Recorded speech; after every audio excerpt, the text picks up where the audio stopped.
আবারও জেলেপল্লীতে আনন্দের বন্যা। নদী থেকে শিকার করা মাছ আড়তে সরবরাহ করছেন জেলেরা। 1 মে থেকে 2 মাসের নিষেধাজ্ঞা শেষ হয়েছে। এরপরই জাল ও নৌকা নিয়ে মাছ শিকারে ব্যস্ত হয়ে ওঠেন সবাই। ইলিশের উৎপাদন বাড়াতে প্রতি বছরই 1 মার্চ থেকে 30 এপ্রিল পর্যন্ত দেশের 6টি অভয়াশ্রমে বন্ধ থাকে মাছ ধরায় নিষেধাজ্ঞা।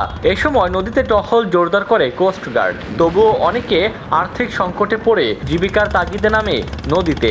এতে আইন অনুযায়ী অনেকেই জেল জরিমানার শিকার হন। দীর্ঘ 2 মাস পর ইলিশ আহরণে নিষেধাজ্ঞা উঠে যাওয়ায় উচ্ছ্বসিত জেলেরা।